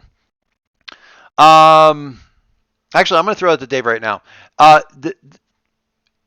Keeping in mind that there's always a third option of I thought of something cooler than anything you just said, Doyce, and that's generally speaking a better option. The two that immediately jump to mind are he hasn't been talking. It's something with the thing around his throat. So it's like old, it's ancient tech that they've sort of shanghaied. Or option two, and probably more likely given the fact that Joe can talk, is the fact that through the use of the technology over the course of generations, they have just found it more expedient to make some modifications to themselves so that, genetically speaking, they can talk. Oh, I get the part where they can talk. I'm more curious about the part where they talk English. Oh, I see what you're saying. That is, They have. Where is Joe from? I think he was established as originally being from Boston. God damn you. I will not make you do a Boston accent. Do a New York accent. I can do Maine. I can do Maine really. No. Incidentally, and only Kate finds this amusing, but not Theoden, but all of the writers of Rohan have a Maine accent. I don't know why. I just needed something, and I can't do Anglo-Saxon. So consistently, all of the, like sort of the non-royals in the area are like from the far northeast. Just anyway. Every planets have a north. Every planet has a north. Right. So they have.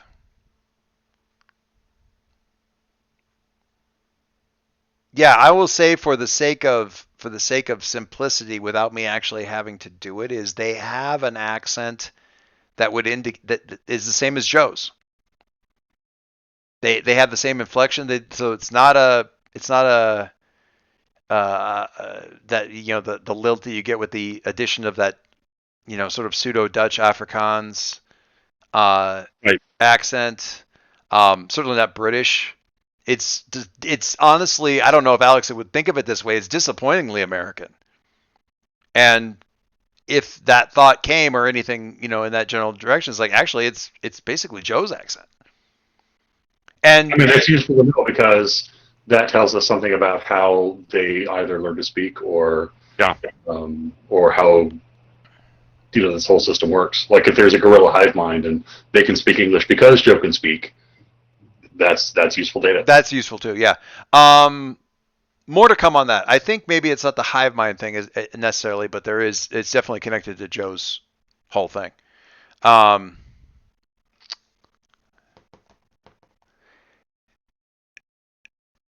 Yeah. Okay. Good question. I like that. That's good. That's good information, and probably not something I would have gotten into right away anyway. So, good No, that stuff was a there. great question. Yeah, I like that. That's good. Okay. So we're gonna As go ahead. as we're heading over towards the trees where they're taking us, I will pause. I will look back over at Met, like with this mixture of excited, uncertain. Did you see? Did you hear? Come on, but not wait for her. Okay. Very cool. Two of the I'm gonna say escort. Wait for me? Oh. Just enough to inject doubt into the situation. Two of the say escorts that are coming along, rather than heading with you guys, actually head back the opposite direction. With like a bundle on, one of them sort of carrying like this big, I don't know, big bundle. I don't know how to explain it. Matt, if you're hanging around long enough to see, or out of any curiosity, you're near the back, and they're headed towards your ship. But once they get anywhere near it, they kind of do this sort of unfolding of this big old thing, and looks like just a big massive net. Netting. Camouflage net. Yeah, and they throw that up and over the ship, and yeah, it totally does kind of what you would expect it to do, which is provide some excellent visual cover for the ship. And they don't bother to stop or say anything. If you're really giving them a look, like looking a question at them or anything like that, one of them might say, hiding. But they don't get into complex statements at all. So, a little bit more of the linguistic information there. All right. The shaft going down is not deep. It's not like, and now there'll be, 95 ladder rungs down into the depths and depths and depths. It's a drop of maybe 10 feet. And there are some grips and handholds and that sort of thing to get down into the thing. I will say, although there was reaction to Tahi, none whatsoever for Kiln.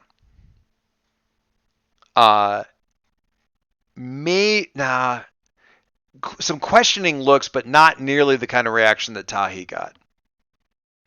As far as that goes. So is Alex being carried? Is he back under their own power? Yeah, my understanding is that the legs are working but shaky.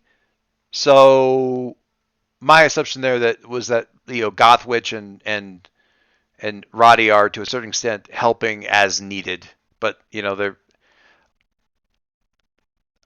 My read is that Alex wouldn't want to do a sprint right now, but can probably sort of wobble along at their own power, or.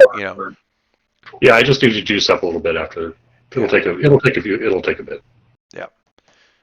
The internal sort of batteries for those particular limbs need to kind of top off from the core systems kind of deal.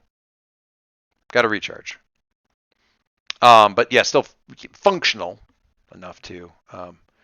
The place where you're going to want to have somebody kind of spotting you or something would probably be getting down into the tunnels. The space that they're coming down into does not look like the interior of the temple or anything that you might have expected. There's not that kind of stonework, but there is definitely It's more earthworks, honestly. Although the lid there's some of that, but it seems to have been like sort of laid in as as at the entrance.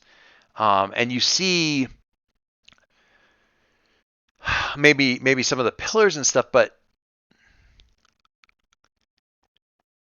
it takes you a while to sort of, and the space that you're in there, once they start moving along, it descends. And it isn't until it's dropped probably, because you're seeing what you think of as that temple stone or the ancient stone periodically along, like at regular intervals, almost like mine, the kind of like the wooden mine reinforcements kind of thing along the walls, not along the ceiling. A lot of that seems to be root work and stuff from the trees and whatnot, keeping that stable. And descending along here, and eventually what is, the occasional sort of stone pillars becomes more stone. So as you're descending, the walls, you're still seeing those periodic pillars, but the lowermost foot of the wall is, first couple of inches of the wall, and eventually as you're continuing to descend, the stone, about a foot worth, and then 2 feet, and then 3 feet. As you're descending, more and more of the wall, it's like you're going down into an area that's more of this stonework. Kiln, you're probably the first one that twigs onto what's going on here, because you're descending down. You're between buildings. And this isn't so much a tunnel as, well, I take that back. It's a tunnel, but what it's doing is essentially slowly descending to what would have been the old street level for a series of buildings. And they're just using that structure that once existed to reinforce what is now a tunnel. It's quite broad. It's quite uniform, because it's a freaking street that they're eventually get down to a stone level of it, and the descent essentially stops. And at this point in time, they're probably a good 30 feet below what you would call ground level, the top ground level. And it's open all the way up to, again, that sort of ceiling that's functionally what you would imagine is probably 2 or 3 feet worth of earth, and just a network of roots and of spread out roots and stuff of the area above. Now, it's not like the whole city is now like basically like there's a whole city or a whole network or a whole call it a compound of buildings that's exposed underneath this dome of roots. It's not. It's still a tunnel. It's just a tunnel that's 30 feet tall, with what even any of you guys would have figured this out probably at about waist height or something, because you're starting to see parts of doorways, parts of windows and stuff like that of these buildings that have been completely over the course of tens of thousands of years subsumed by the jungle. Still intact, kind of like what would happen if you Sort of like Venice.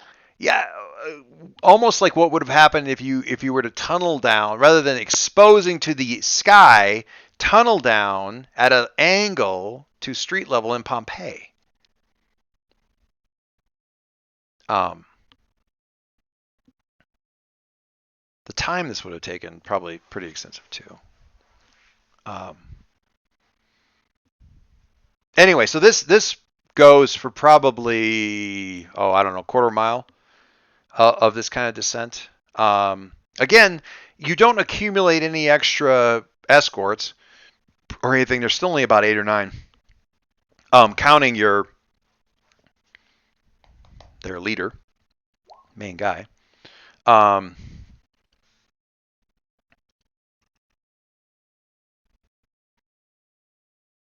Oh, the rolls, yeah. And thank you, Mike. I've got it spotted there.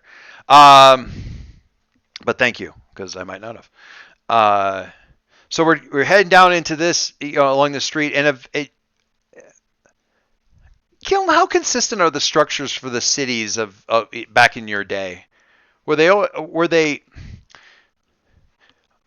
I think of a Roman kind of thing. Like you always know what a Roman road is, right? Because it's always straight and it's this and it's that. And you know when they come in and they build The military camps. the military camps and stuff, they're laid out exactly the same damn. Is that how the cities would have been, or the? I would say that's not right. Not cities. I don't want you to think of a city. I want you to think of an extensive temple compound. How uniform are those, or are they different in every place, and that's part of what makes them special? Or are they special because they're the same every time, and you have that sort of Yeah, I mean, and it could be Um, like church structures where the main building is of a certain form, and but it's where all the outbuildings are. that it Sorry. varies? Yeah, there's options here. Oh, I they aren't all uniform.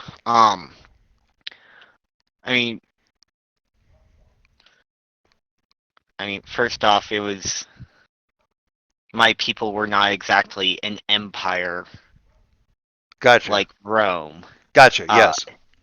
You know, more a conglomeration of different groups, and they all had their styles and everything. Right. And the Um, temples were they artifacts of your version of the ancients? Do they predate, or is that part of your culture? That is it They your predate. it's part of your culture but- that got adopted rather than part of the culture that was made up whole cloth by your people.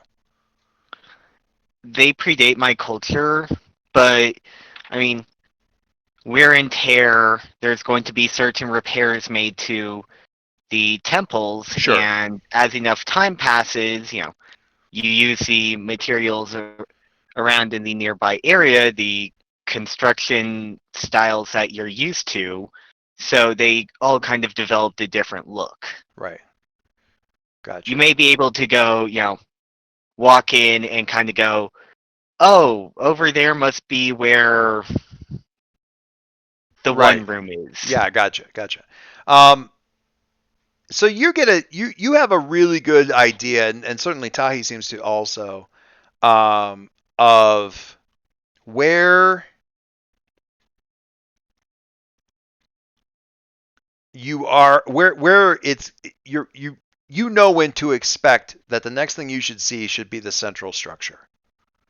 You're just at that point. Given the buildings that are up that you're passing by and what they probably were just based on their faces and that kind of thing and where they must be, so you've got to be coming right to the temple structure. It's the decorations that they attribute with increased sanctity, but in the language, the ideograph language of the predecessors to Kiln's people were main temple 50 yards, main temple 25 yards. Like the translation for that glorious first song in The Lion King is, "Hey, it's a lion." Yeah. I love it.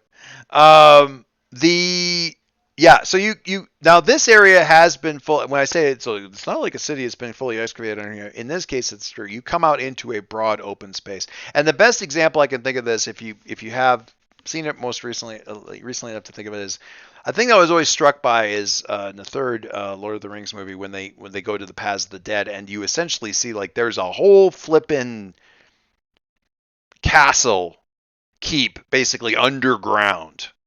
Mm-hmm. And essentially, a good 3 or 4 stories of the temple has been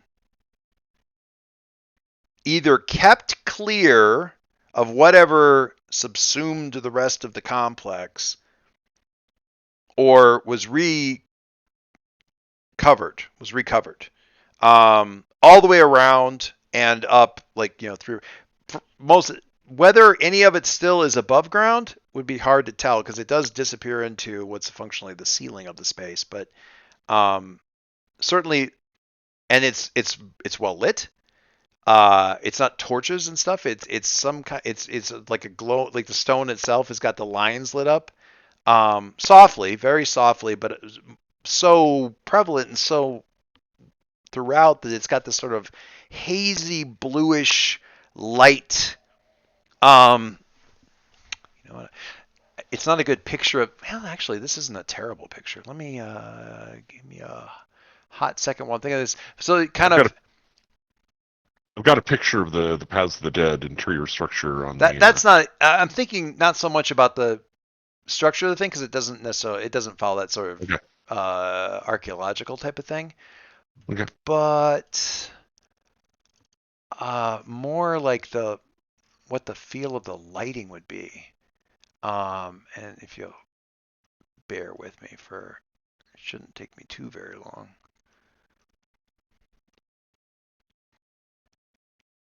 It shouldn't. Haha. Oh, there we go. That's exactly what I'm thinking of. All right, let me drag this. So again, not so much the structure, unless James looks at it and goes, "Yeah, actually, I like that structure too." But really, more of the no, that's not silhouette-y enough. But that sort of that hazy, directionless, sort of almost foggy blue light kind of feel to the whole thing. I've been to Moria. I'm aware of what you're talking Yeah, about. like the waterworks, right? That kind of. Yes. That's like one of the wheels that Saruman fell I was on. just gonna say that. Oh my God, yeah, I guess, yeah. They now it's a chicken egg thing. Except for less paddle and more spike. Less paddle, more spike. Yeah. Yeah. Wasn't a lot of it- paddle on that one, but I could. Well, be... it's the waterworks. I It's mean, the it's gonna angle. be, yeah, the spikes are actually paddles, or what looks like spikes. But I'm thinking again more of that directionless blue light, not so much the what the structure Yeah. itself kind of looks like. What is the best way to get to the waterworks? Yeah. Through the well. Exactly. Through the well. That's the only way you can get the. There's a badge. Yep. Well traveled. I love that badge. This is Probably actually. the fool this- if it took. No, if there's a particular well, if you drop yourself down through it, you get a badge called well traveled. You Also die because there's no way of jumping down the well. To I get to the survived waterworks. once. I don't know why it didn't. You. I don't know how. It killed my hunter, but my captain lived. So yeah, I'm thinking of that kind of that direction. And honestly, that's not a terrible look for a temple. Honestly, I leave that one to James a little bit, but at least from this angle, it looks kind of neat.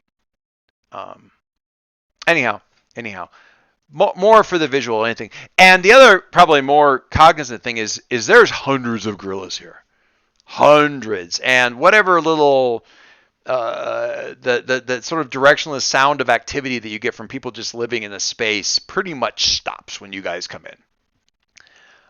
Everybody is. I mean, you are absolutely.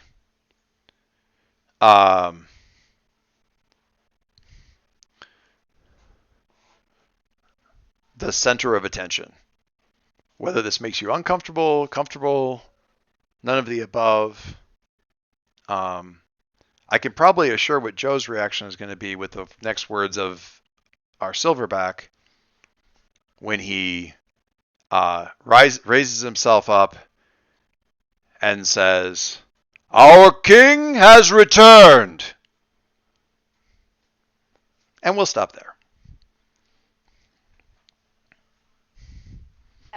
Joe had been about to step forward and wave and say, "Hi." But, yeah. Oh no! I want you to freeze with your hand half raised as he says, "Our king has returned," and you're like, and your hand's like just the weakest half wave, kind of like frozen. The what now? Okay.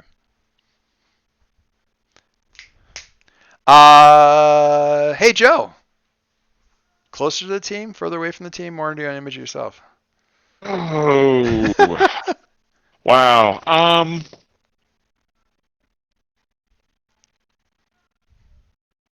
I am going to say closer to the team because I haven't grown further from the team this time, and we did a bunch of stuff at the beginning. Yeah. And Damned if I could say that this is growing into any image of myself because I have no idea what's going on. Yeah, that's fair. So I'm going to say closer to the team, and I'm going to give that one to Kiln for our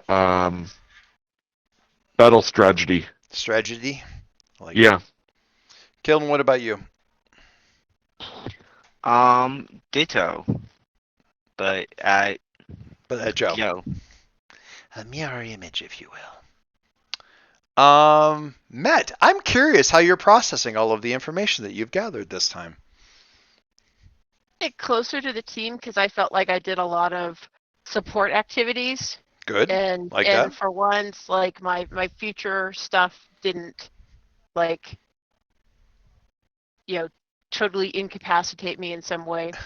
Or make things demonstrably worse. Like, oh, So now you're about to win. I know this You're horrible win. thing. Hooray.